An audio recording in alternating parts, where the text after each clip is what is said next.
So I want to ask about, you got a dog at home, Queen. Yeah. I know her pretty well. Talk about your dog. Why did you choose to get a dog in college, and what's your relationship with Queen? But I always like helping people. Helping people is just, I'm just naturally, people look up to me, even if I don't want it. It just naturally comes to me. And with all the culture, all the people in DC, there's so much to do, so much to see. What's your favorite thing about DC? On defense, I don't want my man or any other man to score. I don't want them to score at all when I'm on the floor. Welcome to Behind the Grind, a series that looks to uncover the stories behind some elite athletes, professionals, and coaches, exploring the mindset, the values, and the experiences that shape their success. I am your host, Will Hankey, and today we have a very, very special guest, another teammate of mine. He was a consensus top 30 recruit in his high school class, making him one of Louisville's top-rated throughout this whole era. Returning from last year's Reviveville team after playing a significant role as a freshman, he's had a productive start to his sophomore year. Versatile beyond the court, he's got a dog at home and recently began his rap career. So from Washington, D.C., I'd like to give a very warm welcome to Kenny Routh. Hey, man, thanks for having me, man. Of course, Kenny, I appreciate you coming on. So I want to ask about, you got a dog at home, Queen. Yeah. I know her pretty well. Talk about your dog. Why did you choose to get a dog in college, and what's your relationship with Queen? I just felt like I was in a state where I needed something around, and having a dog always helps, just like to comfort you and dogs always gonna love you. So I feel like I needed that love around me, and getting a puppy at the time was just a good idea for me. A lot of work for sure, but I think it was the good decision, I hear you. What's your favorite thing to do with Queen? Favorite thing to do with Queen? Really, my favorite thing to do with her is just chill when she just laying down next to me, It's not very often. Yeah, I haven't seen that side of her too often. It's not very often. She's actually she's doing it a lot more now, but really? That's my favorite part. She's just a ball of energy though, so you don't get it too often. Yeah, pretty fun to be around though, I'll say that. Yeah, nah, definitely. And then this rap career, you started it, you do it in your room. I've heard a little sneak peek here and there. Talk to me about getting started with your rap career. I don't know if it's a rap career yet, but it's just, I feel like rapping fun. You could do anything with it. It's not even just rapping. You can sing, just having a mic and having a beat is just, you able to just express yourself sometimes, and you never know what you're going to get when you spit on the mic sometimes. You might have the same beat, but then different words come out one day, different than the next. You feel me? It's just fun to do. I might have some songs come out, though. I do got this. I do want, if I'm going to drop something, I do want to make an anthem for the Yum, for when we get wins and stuff. And it's called Dubs in the Yum. Y'all don't take my name, all right? Whoever, don't take my name. I came up, all right? Dubs in the Yum coming soon. It's going to get dropped. We're going to be hearing it after the game, after the wins come here soon. Yeah. So it's an outlet to be creative for you, really, the rap thing. So I can't wait to hear some of these songs come out. And for sure. We'll get them out, so all you guys watching, we'll get to see those. Starting off, Eric Wood is a Louisville legend around here, played football here, and has done so many great things in this community, and he's a close friend of the show. So I'd like to start off with an Eric, would you rather question.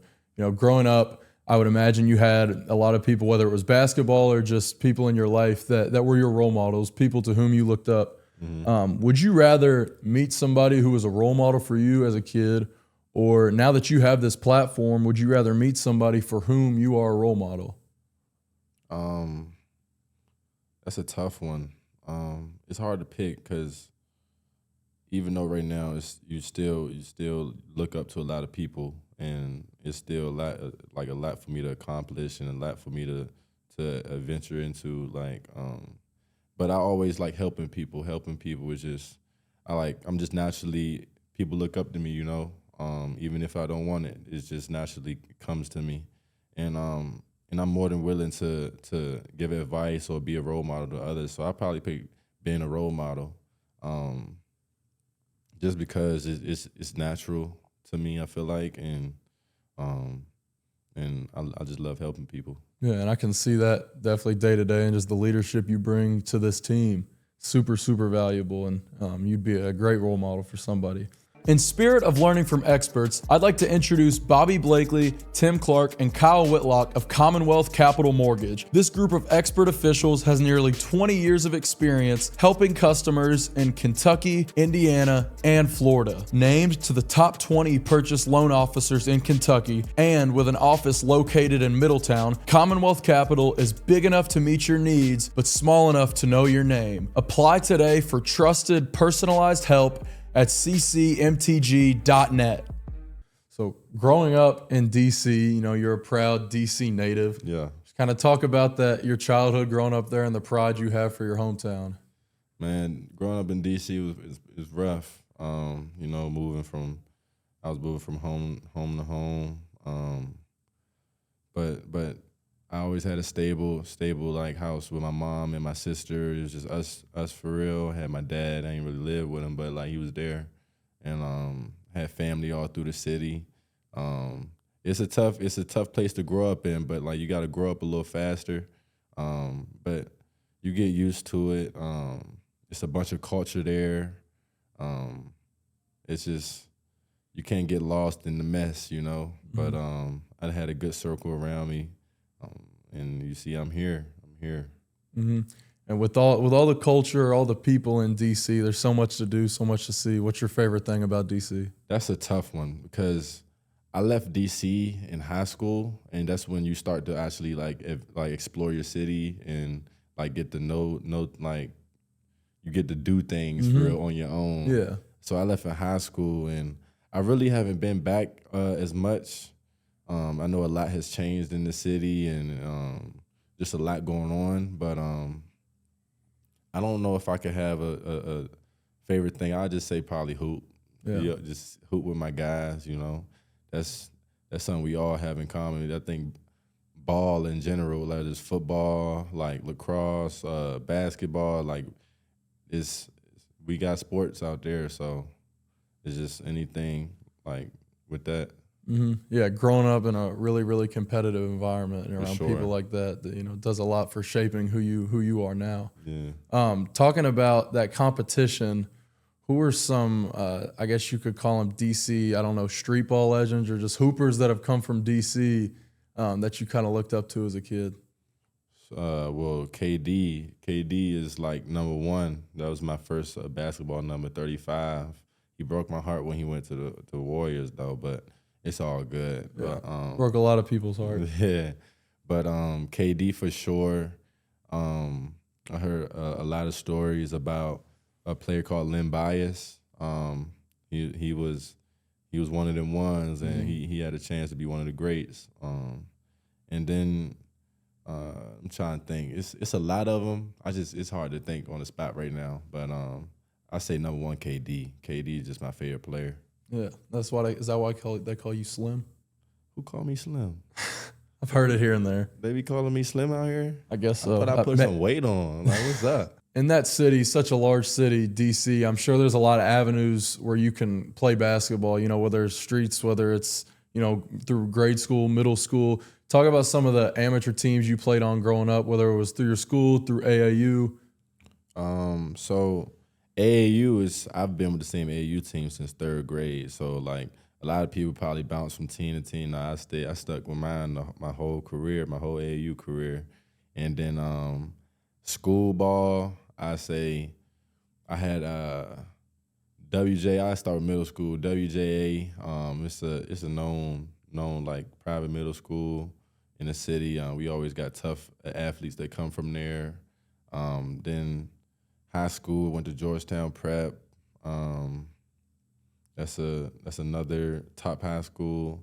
Real, like it's academics and sports over there.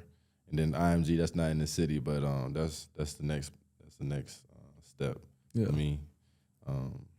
But yeah, growing up playing AAU, you got a bunch of different teams, and it's like rivalries and everything. It's funny because like a lot of people that play on those teams, like we playing right now in college. Like I'm telling you, like DC we got hoopers for real. Like, and you might not notice it until you be like, you look at a Ross, it'd be like, oh, he from DC? He from Maryland?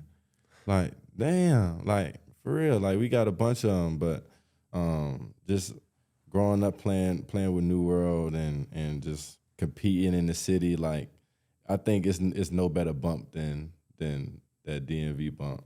Yeah, you already talked about how competitive is there and all the talent that comes out of that spot. Just growing up playing against those guys where you've got no choice, you know. You gotta step up or you're gonna fall off. Mm-hmm.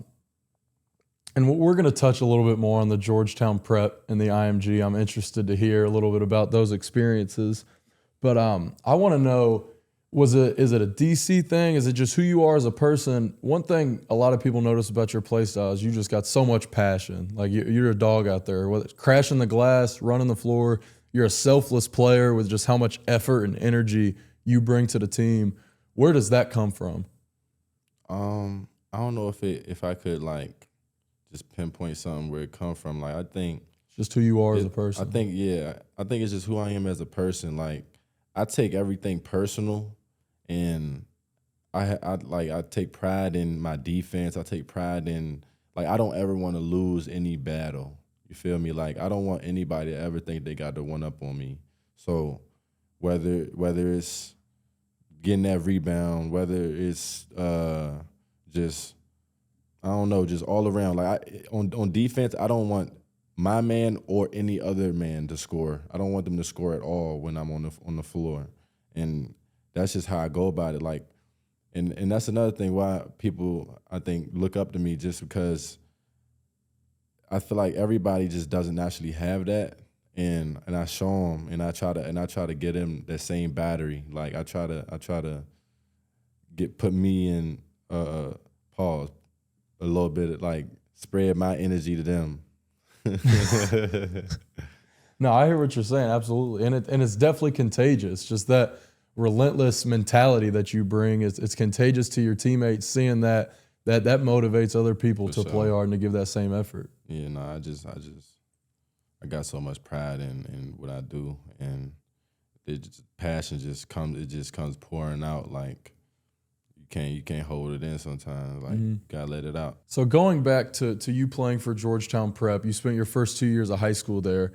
What made you decide on Georgetown Prep as opposed to some other schools in the area? Why a prep school? And also, what did it mean to you to play in your hometown still? I feel like it was one of the only places I could go. Like, at the time, the home wasn't as stable, and I was able to board at Georgetown Prep. So staying at school was like a big part of making that decision. Also, like I said, WJA, my basketball coach from middle school went to that high school, so it just felt natural, and it felt like the right thing to do, to follow him, and I just felt comfortable. And then, you know, the academics. My mom was bought in on the academics and everything, so it just felt like the right decision all around. And I love all those guys that I was with. Mm-hmm. And Georgetown Prep, for all you guys that don't know, like he's saying, super high level academic school. They're high level in a lot of sports, you know, all those sports out there, and some notable alumni as well. Roy Hibbert went there, and that's a place that's just a juggernaut every single year in terms of talent, but also just being a really solid school. For sure. And so after your time at Georgetown Prep, you spent your junior and senior year at IMG, which is, you know, Bradenton, Florida is a big change of pace from DC. So what made you make that decision to transfer over to IMG from Georgetown Prep? Well, I just felt like I need more exposure. I felt like at the time, at least, and I think I needed more on the basketball end of things. I felt like I wasn't getting enough at Georgetown Prep, and it's no knock on Georgetown Prep's like basketball or anything. It's a great program. It's just it's not on the level of IMG, and I think I was ready for that, and IMG helped me in a lot of ways prepare for college, getting my body right, just getting on the schedule, and being a pro. Like, it helped me start that journey early. Yeah, I hear a lot of people just from IMG talk about that, like the culture just getting better with how that place has been built. It's just everybody is there for a reason. They're there to get better at what they do. They have so many elite programs for sure. every single sport, really, and the facilities and resources they provide to you guys. It's second to none, and it also is a testament to the type of people that choose to go to that school, because you're going there. You know that you're on a mission. You're there to better yourself in whatever you're trying to pursue. Absolutely. And could you just kind of talk about the campus and the student life? Because I see pictures of how beautiful that place looks, and I know all the high school students there on a place like that. Can you just talk about like the day-to-day life of going to school somewhere like that? Yeah, so we got like the campus is crazy. So, and they keep on adding more and more stuff to the campus, like a dining area where you can buy food, and they just built another dorm. I think they put in more tennis courts out there. They got a pool right there with sand volleyball right there, full basketball court, a turf thing where you play soccer and everything. Like it's nuts, honestly. Like I feel like a lot of the kids don't even realize how good they have it when they there. Like, and I definitely, I think some of them take it for granted, but it's crazy. Waking up there, hot sunny day. It do be raining randomly. You in Florida though, it do rain randomly now. It be humid, but it definitely is beautiful. Whatever you see online, it's probably times 10 in person for real. And then one thing that's crazy is like it's like a college campus. Like our dorms are on one side of the campus, and then the basketball courts and everything on the other. And you got to take like a tram, like hop on a tram and then cross like bridges and go around like a lake. And wow. Then you're there and you got to walk this long pathways, sort of like with tennis courts on both sides, and then you get to the gym. It's crazy. No Lime scooters over there? If you can afford one. Fair enough.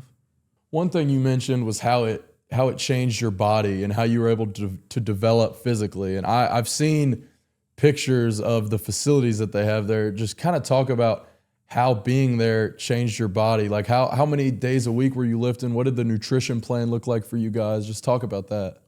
I think we was lifting about every day, like 5 days a week. But like he of course, my guy Adam, he had a program where we had recovery lifts. Like it was everything high level. We had nutrition, like a little nutrition station. We go up there, get like a Gatorade, get a protein shake, whatever you need. Training room with trainers in there, just whatever you need.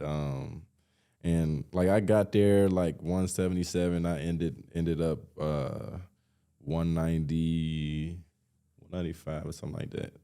I was close to 2. Yeah. Wow, pretty much everything you just described sounds like a Division I Power 5 program. Yeah, no, it's definitely. I guess that's why it's better than a lot of D1 places. I can imagine. That's why you got guys like Zach Edey, Keontae George, Jonathan Isaac, all these notable alumni. Kenny Rouths. You can go down the line. Yeah. So you mentioned how you played with New World throughout your entire AAU career. Yeah. And I know as you kind of get into high school, the AAU starts to change just a little bit, where it's, you're playing on circuits, traveling all over the country, and the level of exposure and development that you get, especially playing for a program like New World, is really second to none. So can you just kind of talk about your experience with AAU and how that was able to shape your career? Specifically in your high school years. AAU it helped me just develop like that. I don't know. It's like AAU, New World is like a family to me. Like all the coaches, I like grew up with them, and they always just they put a battery in my back to be that dog, and they chose me to be one of the role models to the younger kids in the program, and to show to pave a way for New World, because a lot of guys usually they'll get good or whatever with playing with New World, and then they go to another program, and just because like EYBL or something like that. But I'm one of the few that then did it through New World, and now we got a lot of other players coming into college and stuff through New World, and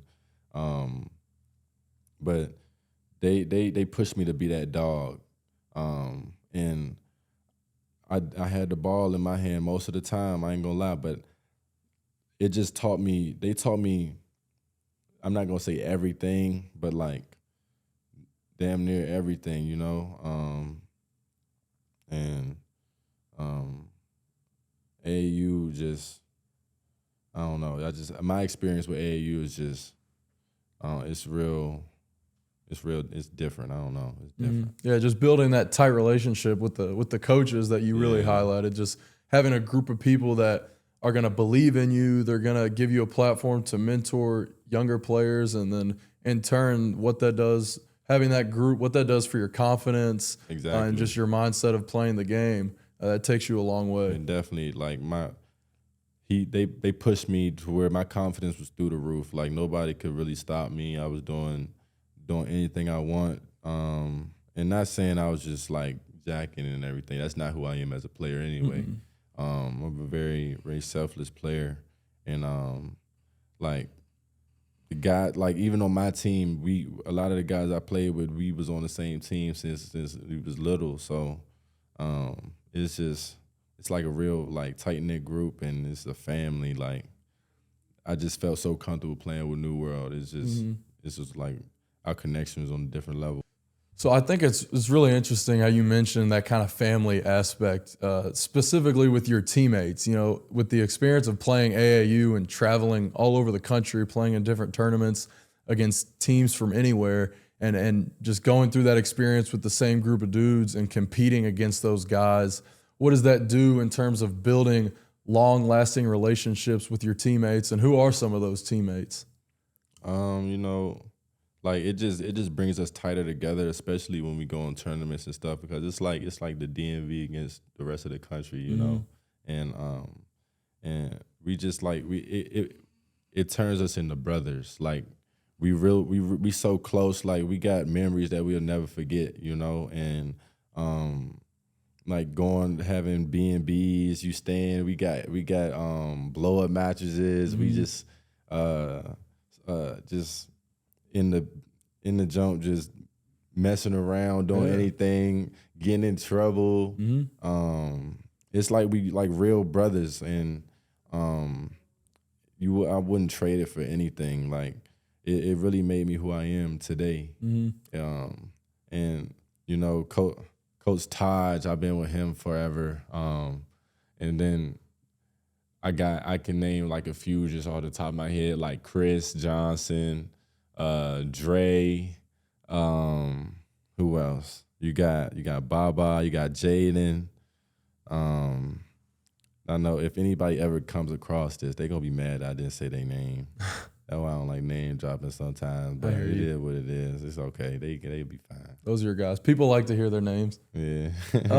And I think that's so cool that you talked about the time spent off the court, because that's the stuff you really overlook. And like for me, looking back, I remember, you know, we didn't have the Airbnbs, we was in the hotels, but just thinking back to, you know, hanging out with each other late into the night, ding dong ditching doors, just running around, being kids while you're playing these tournaments. That's really where you build some of these high-level tournaments too. High-level tournaments, like you got live events and stuff where the coach is watching you and everything, and you got play, you got ball out, but we still out there having fun, and just I feel like and that helps you play. I think that helps you play even better sometimes though, like just having your brothers with you, and like people that know they got your back, and you can mess up, but it don't matter. You be good. You be out there, and they know what you can do, no matter what else nobody else think. You know. Absolutely, it's you and your guys versus everybody. You know, it's the collective. Just through AAU and through your time at Georgetown Prep and IMG, I know there's thousands of players that you could probably use to answer this question. But what is the toughest matchup you've ever had? You ever had in high school? High school. Toughest matchup. Toughest matchup. I say in high school, I say when I was a little younger, probably sophomore year at USA, going against Rob Dillingham. It's just the way he just irky jerky and he kind of like he shifty, you know. Not even Rob with the like shifts. yeah, but it was just kind of new to me guarding him like that, and he's going side to side all the time, and this is just a lot. It was a lot to guard him. I'm not saying it was impossible to guard him. Just he probably wanted it on the harder end, you know. Mm-hmm. You just got to make things tough for him. Try to keep him in front. And then, now I want to talk to you a little bit about, you know, your career at Louisville so far. Just coming out of high school, originally committed to Michigan, and then, you know, decommitted and flipped to Louisville. Why did you choose Louisville, and what about this program resonated with you so much? Well, one, you got to think about the culture here. It's a basketball city. Once you a Cardinal, you a Cardinal forever. You know. And then the coaching staff, it felt like they were a tight knit group. Like they were already like a brotherhood, and they were so willing and open to just bringing you in and building you up, and you know.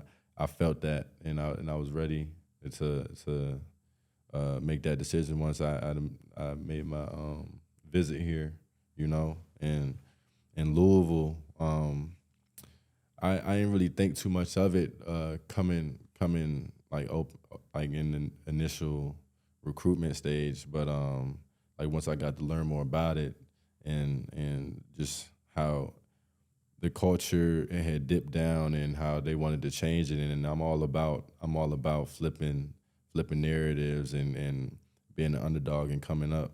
So I was with it, you know. Yeah, and 100% you got to be a huge part of that with coming up with the Reviveville, just totally turning around this program and reigniting the city. I mean, we talk about it so much. Could you just kind of talk about the experience of being on that team, and did you feel kind of a shift in the energy maybe in the Yum Center on opening night versus once you got, you know, deep into conference play and the city really started to rally behind that team? Yeah, no, you definitely felt a difference in the city. Like, you start seeing more people outside. Like, I felt like the city got a little brighter, honestly. Like, because it was kind of dead, but once we got the rolling and the fans and like basketball, it shows how much basketball means to the city, and it meant a lot to be the only freshman and just to feel that. Yeah, what an honor for you. And you experienced, you know, a great freshman year and earning significant minutes. You were a huge part of that team. I got lucky with that one. I got lucky with that one. And so with that role as a freshman, like coming in, did you expect to have that type of experience? And then on top of that, how did you kind of handle that role, or maybe the pressure that came with it, or was there any pressure with it? So coming in, I wanted all the pressure. I wanted to be a starter. I felt like I was ready. I was ready to go out there and show what I could do.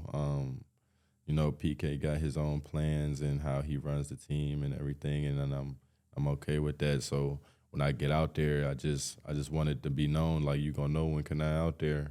And every time I'm out there, I wanted to be electric and I want to make things happen. That's how I felt. That's how I just went about it. And I think everybody that would watch the games last year could feel that energy and that presence whenever you were in the game, just whether it was blocking shots, doing things defensively, some of those transition dunks that a lot of people remember. Kind of building off that going into your sophomore year, how did you kind of see your game develop through the offseason and now that you've had some games under your belt as a sophomore? I think it's more just looking into myself and telling myself that I'm him, you know, just talking positive things to myself and getting in the gym, putting my head down, working, and getting back to just being me, you know. I think confidence and being comfortable out there is one of the biggest things for me and helping me play. and then just learning how to play, like learning how to eat within PK's style of offense and the way he got in his philosophy and everything.